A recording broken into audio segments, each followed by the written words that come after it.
Ang homiletics ay ang sining at agham ng paggawa at pangangaral ng sermon na nakabatay sa salita ng Diyos. Upang makagawa ng epektibong sermon, mahalagang magsimula sa panalangin at humingi ng gabay mula sa banal na Espiritu upang maunawaan ang mensahe ng Diyos. Sa paggawa ng sermon, unang hakbang ang pagpili ng teksto sa Biblia na magiging pangunahing batayan ng mensahe. Halimbawa, ang John 3:16 ay maaaring magsilbing teksto para sa paksang ang pag-ibig ng Diyos. Sa bahagi ng introduksyon, ipinapakilala ang paksa at hinahanda ang damdamin ng mga tagapakinig. Sa katawan ng sermon, ipinapaliwanag ng malinaw ang pangunahing punto, karaniwang nahati sa 2 o 3 subpunto na suportado ng mga talata. Sa Biblia, halimbawa, maaaring ipakita sa katawan kung paano ipinakita ng Diyos ang kanyang pag-ibig sa pamamagitan ni Kristo.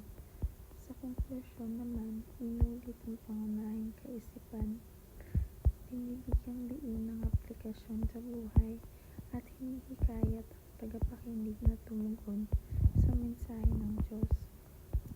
Sa pamamagitan ng maayos na estruktura, panalangin at pag-aaral ng salita, makakagawa ang isang tagapangaral ng sermon na makapangyarihan at makadiyos.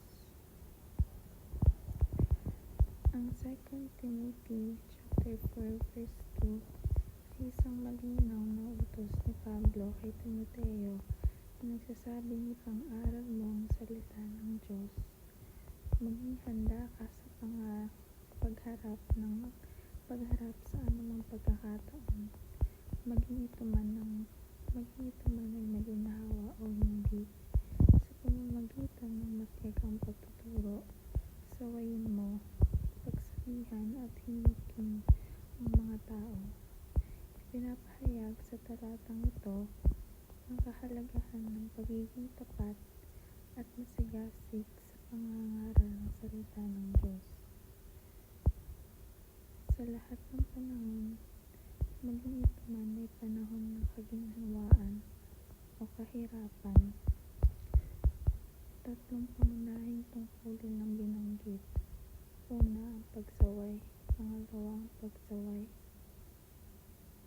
o pagbibigay babala.